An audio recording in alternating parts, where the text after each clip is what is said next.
আসসালামু আলাইকুম প্রিয় দর্শক, আমাদের স্বরাষ্ট্রমন্ত্রী সালাউদ্দিন আহমেদ তিনি আজকে বলেছেন একটা সাংবাদিকদের একটা প্রশ্নের জবাব দিতে যে বলেছেন যে আওয়ামী লীগ নামে কোনো সংগঠন নেই। এবং এটা বলার পর তাকে প্রশ্ন করা হয়েছিল যে আওয়ামী লীগের প্রতিষ্ঠা বার্ষিকী উপলক্ষে কিছু বলবেন কিনা।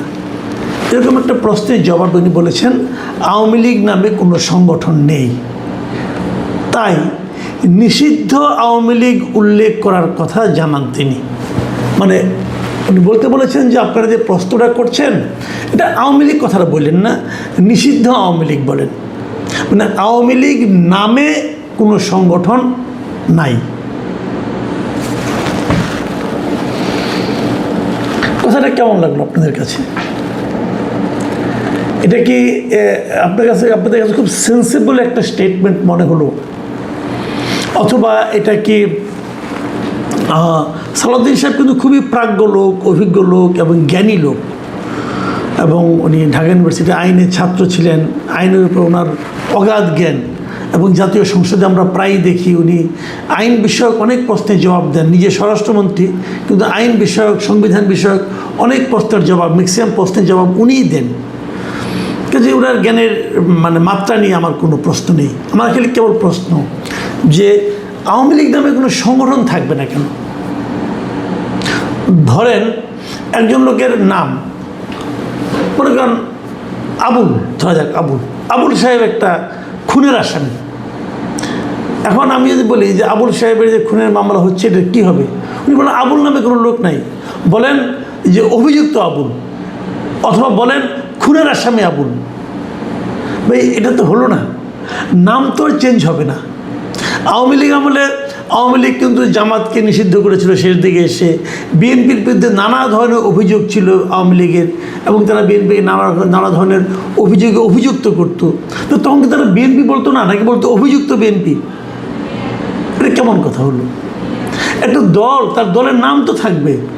আওয়ামী লীগ বলতে কোনো সংগঠনই নাই, এই কথাটা উনি কী করে বললেন আমার বুদ্ধিতে কুলায় না, আমি এটা বুঝতে পারি না। এটা কি ক্ষমতার দাপট নাকি অন্য কোনো কারণে নাকি তুচ্ছতা ছিল? দেখেন রাজনীতিতে এই আওয়ামী লীগ আমলে আমরা দেখেছি, আওয়ামী লীগের শাসন আমলে দেখেছি ওবায়দুল কাদের সাহেব অথবা হাসান মাহমুদ সাহেব বিএনপিকে খুবই তুচ্ছতা ছিল, নানা ধরনের স্টেটমেন্ট দিতেন। এবং আমি নিজে বহুবার বলেছি যে এটা গণতন্ত্রের ভাষা হতে পারে না। একটা দল তাকে আপনি এই তুচ্ছতাচ্ছিল্য করতে পারেন না। আপনি আজকে ক্ষমতায় আছেন, কালকে থাকবেন না, এবং তাই হয়েছে। ওনারা এখন ক্ষমতায় নাই। এখন যারা ক্ষমতায় এখন আছেন ওনারা কি ওই ওবায়দুল কাদের, হাসান মাহমুদকে অনুসরণ করবেন, নাকি প্রকৃত গণতান্ত্রিক ধারাকে অনুসরণ করবেন? আচ্ছা, আওয়ামী লীগ বলতে কোনো সংগঠন নাই, তাহলে আগামীকালকে 23শে জুন উপলক্ষে এক সপ্তাহের জন্য দেশের 6টা জেলায় সেনাবাহিনী নামাইলেন কেন? আওয়ামী লীগ বলতে তো কিছু নাই, তা নামাইলেন কেন? যে জিনিস নাই তাকে দমন করার জন্য, অথবা তাকে কন্ট্রোল করার জন্য, তাকে ভয় পেয়ে আপনাকে সারা দেশে সেনাবাহিনী নামাতে হলো। এবং এর আগে পুলিশের বিভিন্ন বিভাগ কি করবে না করবে, কতশো পুলিশ ঢাকা শহরে থাকবে, ডিটেল কাহিনীও তো আমরা গত কয়েকদিন ধরে শুনে আসছি। কেন? যে সংগঠন নাই সেই সংগঠনের প্রতিষ্ঠা বার্ষিকীকে থামানোর জন্য ভয় পেয়ে আপনারা এই একদম যুদ্ধ রব নিয়েছেন, যুদ্ধ সাজ করেছেন, অথচ যার জন্য করেছেন সেরকম কোনো সংগঠন তো এক্সিস্টই করে না।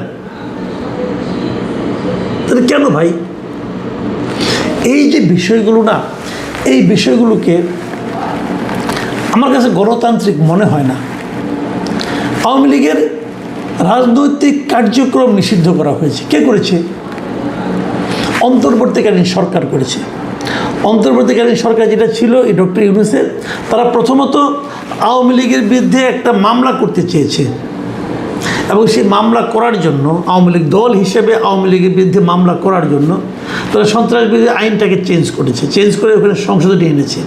এনে বলেছে যেমন আগে যেমন সন্ত্রাস বিরোধী আইনে যদি কেউ সন্ত্রাস করে তাহলে তার ব্যক্তির বিরুদ্ধে মামলা হতো। এখন এই ব্যক্তির সঙ্গে সত্তা যুক্ত হয়েছে, মানে এখানে রাজনৈতিক দলের বিরুদ্ধেও মামলা করা যাবে। তো ঠিক আছে, সেই রাজনৈতিক দলের বিরুদ্ধে মামলা, আওয়ামী লীগের বিরুদ্ধে একটা মামলা তারা করবে আইসিটিতে, মানে ইন্টারন্যাশনাল ক্রাইম ট্রাইব্যুনালে তারা এটা করবে। ওকে করেন ভাই, কোনো সমস্যা নাই। তার সঙ্গে আপনি একটা যুক্ত করেছেন যে যতদিন এই আদালতে মামলাটা শেষ না হয় ততদিন পর্যন্ত আওয়ামী লীগের কোনো রাজনৈতিক কর্মকাণ্ড আওয়ামী লীগ চালাতে পারবে না, স্থগিত থাকবে। তার মানে এখান থেকে কয়েকটা জিনিস। এক নম্বর হলো যে আওয়ামী লীগ নামে কোনো সংগঠনকে কি নিষিদ্ধ করা হয়েছে? হয় নাই। কিন্তু যদি মামলার ফল, মামলা যদি বিচারক বলে যে না আওয়ামী লীগ তার স্বাভাবিক রাজনৈতিক কর্মকাণ্ড, আওয়ামী লীগ ঠিক আছে, কোনো সমস্যা নেই, আওয়ামী লীগকে নিষিদ্ধ করা হলো না, তাহলে তো আওয়ামী লীগ আবার আঠে চলে আসবে এবং ওই বিচারের রায় পর্যন্ত হয়তো আওয়ামী লীগের কার্যক্রম আপনি নিষিদ্ধ করে দিয়েছেন আপনার নির্বাহী আদেশের মাধ্যমে। তো নির্বাহী আদেশের মাধ্যমে একটা রাজনৈতিক দলের কর্মকাণ্ড নিষিদ্ধ করাটা কি গণতান্ত্রিক? অন্যরা কে কী বলবে আমি জানি না, আমার কাছে এটা গণতান্ত্রিক মনে হয় না। কিন্তু আইনটাকে আমি কালো আইন মনে করি। ধরলাম কালো আইন, কিন্তু আইন তো, আইনকে তো আমি আবার অস্বীকার করতে পারবো না, আইনকে অমান্যও করতে পারবো না, কিন্তু আমি আইনকে অমান্য করতে চাচ্ছিও না। কিন্তু আমার কথা হলো এই মামলা আপনি কতদিন রাখবেন? আওয়ামী লীগের বিচার সম্পন্ন করতে আপনি যদি 10 বছর লাগান, এই 10 বছর ধরে কি আওয়ামী লীগ এখন রাজনৈতিক কর্মকাণ্ড দেশে করতে পারবে না? আপনি এই আইন জারি করতেছেন, আচ্ছা করেন, এই আইন আপনি বাস্তবায়ন করতে পারবেন? আওয়ামী লীগ সম্পর্কে কোনো ধারণা আছে? আওয়ামী লীগ কত লোকে আওয়ামী লীগ করে আপনি জানেন? এত লোককে আপনি এই 10 বছর 15 বছর চুপ করে রাখতে পারবেন?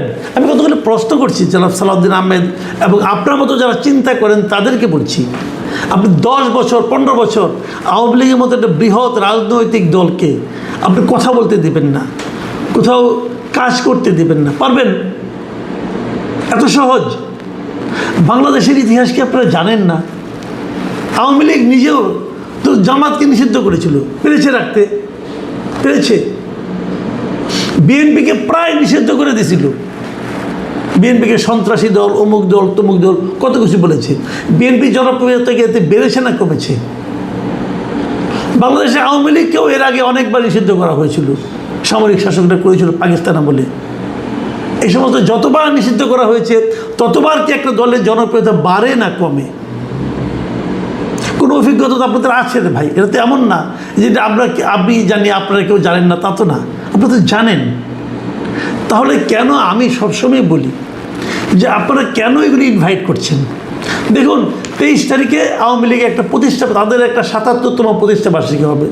77 বছরের পুরনো একটা দল, কিন্তু এদেশের একদম আনাচে কানাচে পর্যন্ত এই দলের সমর্থকরা আছে।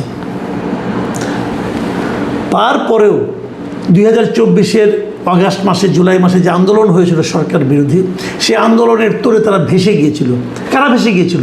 আওয়ামী লীগ ভেসে যায়নি, ভেসে গিয়েছিল আওয়ামী লীগের যে নেতৃবৃন্দ ছিল, যারা আওয়ামী লীগকে দখল করেছিল, তারা ভেসে গিয়েছিল। আওয়ামী লীগের যে দুর্নীতিপরায়ণ, দুর্বৃত্ত প্রবৃত্তির যে নেতৃবৃন্দ ছিল, যে লিডারশিপ ছিল, তারা ভেসে গিয়েছে। তারা কিন্তু ম্যাক্সিমামই বিদেশে আছে, পালিয়ে গেছে।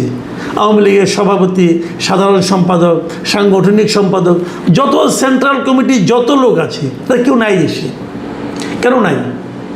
নাই এই কারণে তারা এত এত অপরাধ করেছে, এত এত অন্যায় করেছে, তারা চিন্তা করেছে দেশে থাকলে তাদের সমর্থন তারা পাবে না। ওই সময় যদি আওয়ামী লীগকে আসতে দেওয়া যেত যে আওয়ামী লীগ এখন মাঠে থাকবে, জনগণ সিদ্ধান্ত নেবে আওয়ামী লীগ থাকবে কি থাকবে না, সেটা হতো সবচেয়ে গ্রহণযোগ্য একটা পথ। কিন্তু অন্তর্বর্তীকালীন সরকার ডক্টর ইউনূসের নেতৃত্বে ওই সময় তারা ম্যাক্সিমাম সময় পরিচালিত হয়েছে জামাত এবং এনসিপি দ্বারা, এবং এদের উর্বর মস্তিষ্ক থেকে বের হয়েছিল যে আওয়ামী লীগকে নিষিদ্ধ করতে হবে। ভাই, আজকালকার দিনে এই গণতান্ত্রিক বিশ্বে একটা পলিটিক্যাল পার্টিকে এভাবে নিষিদ্ধ করা যায় না। এই জিনিসটা বোঝার মতো মেধা, মিনিমাম বুদ্ধিশুদ্ধি আপনাদের যে কেন নাই, এই জিনিসটা আমি বুঝি না।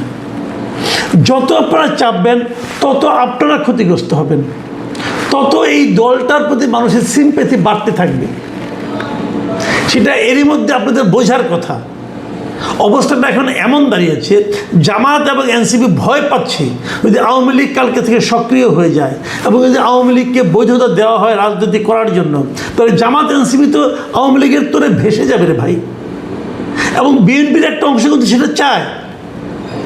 জামাত এনসিপি যেরকম মাঝে মাঝে উত্তেজনাপূর্ণ কথাবার্তা বলে, বিএনপির একটা অংশ কিন্তু চায় এখন যে আওয়ামী লীগ আসুক, এবং এদেরকে সাইজ করার জন্য বিএনপি কিছু করবে না, ওই আওয়ামী লীগই যথেষ্ট। এবং এরই মধ্যে অনেক এনসিপির নেতৃবৃন্দকে আমি দেখেছি, তাদের কথাবার্তায় যতটুকু বুঝেছি, তারা একজন নিরাপত্তাহীনতায় পর্যন্ত আক্রান্ত। তারা মানে তাদের অবস্থান কতটা দুর্বল, এবং এই দুর্বল দলগুলি আবদার করতেছে যে আওয়ামী লীগকে আসতে দেবে না। আবদার করেন ভাই, কোনো সমস্যা নাই, আপনাদের আবদার বাস্তবায়িত হোক, সরকার করুক, তাও আমার কোনো ব্যাপার না, এটা তাদের ব্যাপার, আপনার ব্যাপার। কিন্তু আমি যতটুকু বুঝি, এইভাবে আপনার আওয়ামী লীগকে মানে তাদের কর্মতৎপরতা, তাদের মানে কাজকর্ম, তাদের অবস্থানকে আপনারা কিন্তু নিষিদ্ধ করতে পারবেন না, এতে আমার কোনো সন্দেহ নেই। এবং আগামী দিনগুলোতে যেটা হবে, 6টা জেলা আমরা দেখেছি অলরেডি কী কী করা হয়েছে। 6টা জেলায় কিন্তু, এবং এটার একটা যুক্তি দিয়েছেন স্বরাষ্ট্রমন্ত্রী, তিনি বলেছেন যে কয়েকটি জেলায় কার্যক্রম নিষিদ্ধ আওয়ামী লীগের তৎপরতা বৃদ্ধি পাওয়ার প্রেক্ষিতে এইড টু সিভিল পাওয়ারের আওতায় সেনা মোতায়েন করা হয়েছে। এই এলাকাগুলি কোনগুলি? Dhaka, Chattogram metropolitan area, Gazipur metropolitan area, Narayanganj জেলা, গোপালগঞ্জ জেলা ও ফরিদপুর জেলা, এই 6টা জেলা। আচ্ছা, অন্য জেলাগুলি করলেন না কেন? অন্য জেলাগুলি কি আওয়ামী লীগের তৎপরতা নাই আপনাদের? তো আমি জানি না কালকে 23 তারিখ আওয়ামী লীগের কোনো কর্মসূচি আছে কি না, থাকলে কীভাবে আছে, এগুলো নিয়ে আলোচনা আমার ব্যাপার না। কিন্তু আমি যেটা বলতে চাচ্ছি যে আগামীকালকে কী হবে, এটা নিয়ে কিন্তু মানুষের মধ্যে এক ধরনের আতঙ্ক তৈরি হয়েছে, উদ্বেগ তৈরি হয়েছে। এই উদ্বেগটা তৈরি হতোই না যদি নাকি বিষয়টাকে ইজিভাবে না হতো। এখন তারা করবে, এরা ফিরাবে, লাভটা কী হবে? 2 দলে মারামারি হবে, সারা দেশে একটা অস্থিরতা তৈরি হবে। সরকারের যে পুলিশ বাহিনী যেটা আছে, পুলিশ বাহিনী, সেনাবাহিনী, যাদেরকে আমরা আমাদের কষ্টার্জিত টাকা থেকে ট্যাক্স দিয়ে তাদেরকে পালি, তাদেরকে এখন ব্যবহার করা হবে এই দেশেরই আরেকটা পলিটিক্যাল পার্টি যারা ওয়ার্কার আছে, কর্মী আছে, তাদের বিরুদ্ধে। তারা কারা? তারা কিন্তু আমাদেরই বন্ধুবান্ধব, আমাদেরই আত্মীয়স্বজন, ছোটো দেশে ভাই। একই পরিবারের মধ্যে আওয়ামী লীগ আছে, বিএনপি আছে, জামাত আছে। এখন আমার পরিবারের জামাত এবং বিএনপির লোকেরা আমার পরিবারের আওয়ামী লীগের লোকজন ভিতরে পিটাবে। ভাই, আমরা কি এই দেশ চেয়েছিলাম?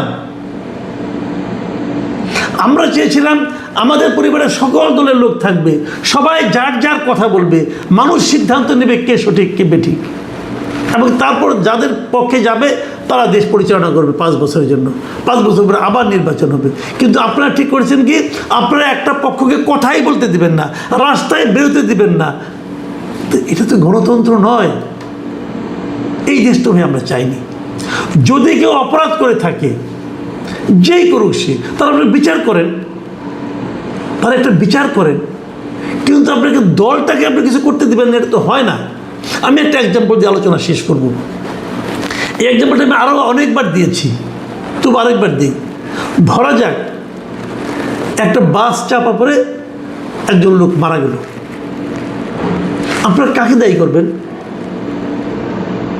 যে চালক তাকে, নাকি রাস্তাটাকে, নাকি বাসটাকে? সবাই দায়ী হতে পারে। বাসটার ব্রেক ফেল করতে পারে, চালক বেপরোয়া চালাতে পারে, রাস্তা ভাঙাচোরা হতে পারে, যে কারণে বাসটা ঠিকমতো চলতে পারে নাই, সবই হতে পারে।